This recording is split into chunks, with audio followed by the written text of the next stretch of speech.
কৃষ্ণ রাধে রাধে বন্ধুরা, গিরিধারী গোপাল সোনা চ্যানেলে তোমাদের সবাইকে সুস্বাগতম। তোমরা সবাই কেমন আছো? আশা করি তোমরা সবাই ভালো আছো গোপাল সোনা কৃপায়। আর তোমাদের গোপাল সোনাও অনেক অনেক ভালো আছে।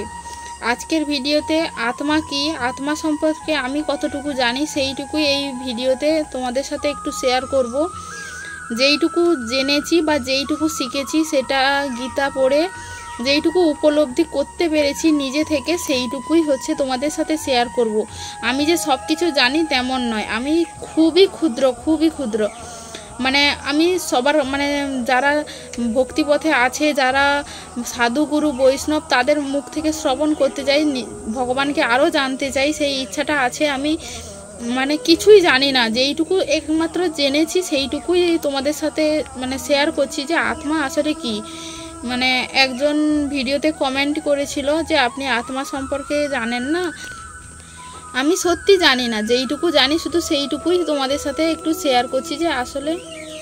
আর এইটুকু জানি যে আত্মার কখনো জন্ম হয় না, মৃত্যু হয় না। আত্মা শুধু দেহ পরিবর্তন করে। এই যে দেহটা, এইটা একটা বস্ত্রের মতো, আত্মা সেই বস্ত্র পরিবর্তন করে। মানুষের যেমন জামা কাপড় পুরনো হয়ে গেলে জামা কাপড় ফেলে দেয়, এই আত্মাও ঠিক তেমন। এই দেহ যখন জীর্ণ হয়ে যাবে তখন এই দেহ ত্যাগ করে সে আবার এক নতুন দেহ প্রাপ্ত হয়।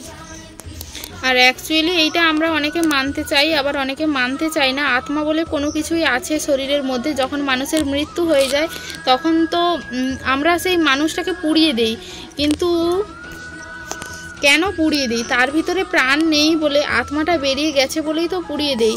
যদি আত্মা আছে বলেই তো আজকে আমরা কথা বলছি, হাঁটা চলা করছি, সমস্ত কিছু করছি শুধুমাত্র আত্মার জন্যই। আত্মা বলে কিছুই আছে। এই যে ধরো কেউ মারা গেলে বলা হয় না আত্মার জন্য শ্রাদ্ধ শান্তি, এইসব কথা তো আমরা লোকাচারে শুনেই থাকি। তাহলে তো কিছু না কিছু জীবনে আছে। কিছু না থাকলে কি কিছু লটে? বলো, কিছু ঘটে তাই তো কিছু লটে।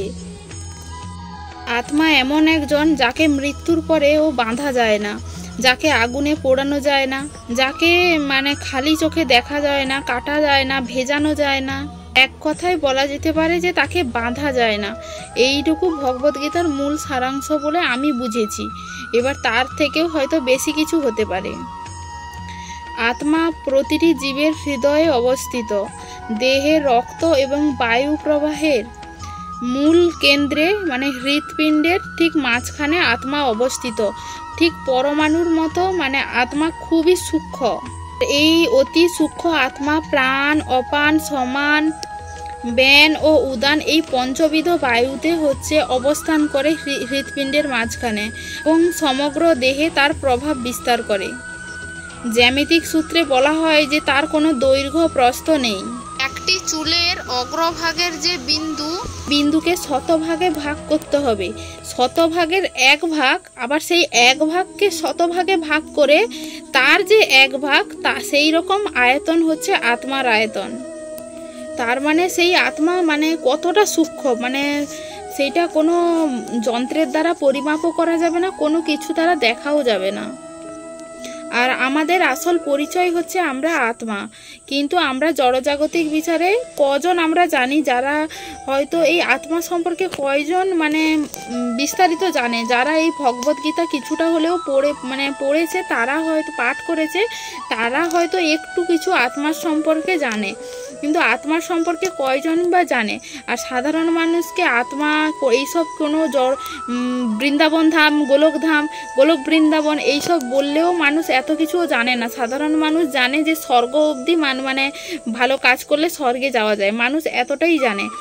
যে গোলক বৃন্দাবন কিংবা বৈকুণ্ঠ ধাম এইসব সম্পর্কে সত্যি অনেক মানুষ অজ্ঞাত। যারা ভক্তিপথে এসছে, ভগবদ্গীতা পাঠ করেছে, তারা জানে যে বৈকুণ্ঠ ধাম কী জিনিস বা ভগবত ধাম কী জিনিস। আর সত্যি কথা বললে এইভাবে মানুষকে বোঝাতে চাইলেও কিছু মানুষ যারা ভক্তিপথে আছে তারা হয়তো বুঝবে, কিন্তু সবাই বুঝতে পারবে না। কিন্তু সবাইকে এই যে বলো নামহট্ট বলো বা এই যে ভগবানের নাম প্রচারের ক্ষেত্রে সবাইকে একটাই অনুরোধ করা হয় যে সবাই প্রথম আর কি, যারা ভক্তিপথে যারা নেই একেবারে, তাদেরকে নিয়ে আসার জন্য শুধুমাত্র তাদের মঙ্গলের কথা ভেবে শুধু এইটুকুই বলা হয় যে একাদশী ব্রত করো, তারপরে হচ্ছে তোমার 2 মালা যে যেমন পারো জপ করো, সময় অনুযায়ী 2 মালা কি 4 মালা জপ করো। পরে পরে তোমার যত বেশি সময় থাকবে তুমি তত করো, কিন্তু অন্ততপক্ষে 2 মালা করে তুমি স্টার্ট করো। সবাইকে এইভাবেই বলা হয়। কখনো কেউ একদিনে 16 মালা জপ হয়তো করতেও পারে না, সব কিছু বারব্রতও করতে পারে না। ভক্তিপথে আসলে হঠাৎ মাত্রে কেউ কখনো সব কিছুই করতে পারে না, এইটা সত্যি কথা। আর সবাইকে ভগবত গীতা পড়ার কথা বলা হয়। প্রত্যেক দিন সময় বের করে প্রতিদিন যদি কেউ একটা করে শ্লোকও পাঠ করে, তাও সে ভগবানের অতি প্রিয়, ভগবান খুব খুশি হয়। সবাইকে এইটুকু অনুরোধই করা যেতে পারে। যাই হোক, আমি আত্মা সম্পর্কে এইটুকুই জানি। আমি হয়তো এত ভালো করে বুঝিয়ে বলতেও পারি না, আমি আমার মতো সহজ সরল ভাষায় আমি কথা বলি। এত ভালো করে লজিক দিয়ে মানে খুব সুন্দরভাবে যে গুছিয়ে একটা কথা বলা, আমি কিন্তু সত্যি সেই রকম কথা বলতে পারি না। আর এত কথা বলায় এক্সপার্টও আমি নয়। আমি আমার মতো করে সহজ সরলভাবে যেইটুকু জানি সেইটুকুই তোমাদের সাথে শেয়ার করি।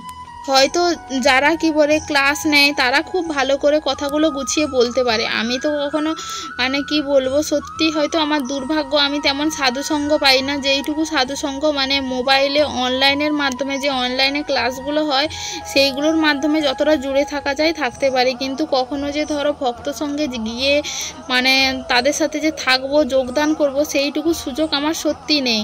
নিজে থেকে ইচ্ছা করলে যাওয়া যায়, কিন্তু যেহেতু একই পরিবারে থেকে নিজে ভক্ত হয়ে বাড়ির বৌমা হয়ে কখনো বেরিয়ে যাওয়া যায় না।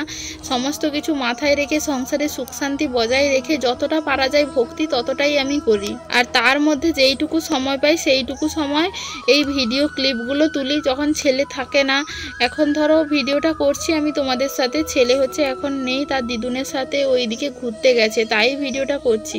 না হলে বাড়ির কেউ থাকলে তাদের সামনে কথা বলতেও কেমন কেমন লাগে, ভাবি কি ভাববে কি না ভাববে, এই ভেবে কখনো কারোর সামনেও ভিডিও করা হয় না। বেশিরভাগ রান্নার সময় মোবাইলে ভিডিওর ক্লিপগুলো তুলে রাখি আর ভয়েস ওভার দিয়ে তোমাদের সাথে ভিডিও শেয়ার করি। দুপুরবেলা কিংবা রাতে শোয়ার সময় ভিডিওটা এডিট করে তখন রেখে দিই, পরে হচ্ছে আপলোড করি। আর তোমাদের কাছে একটা রিকোয়েস্ট, তোমরা যদি পুরো ভিডিওটা লাস্ট অবধি যারা দেখছো তারা একটা কমেন্ট করে যেও। তোমাদের এই সুন্দর সুন্দর কমেন্ট মানে দেখলে না ভিডিও করার যে আগ্রহ অনেক বেড়ে যায়, তখন মনটাও খুব ভালো থাকে। জীবনে মানুষের যদি এত ভালোবাসা পাওয়া যায় তাহলে সবারই আনন্দ হয়। যাই হোক, আজকের ভিডিওটা আর বেশি বড় করব না, ভিডিওটা এইখানে শেষ করছি। আর যদি ভিডিওটা ভালো লাগে অবশ্যই কিন্তু লাইক কমেন্ট শেয়ার করতে একদম ভুলো না। আর আমাদের চ্যানেলে যদি নতুন হয়ে থাকো অবশ্যই পাশে থাকা সাবস্ক্রাইব বাটনটি অন করে পাশে থাকো এবং সঙ্গে থাকো। দেখা হচ্ছে নেক্সট ভিডিওতে। হরে কৃষ্ণ, রাধে রাধে, হরি বল।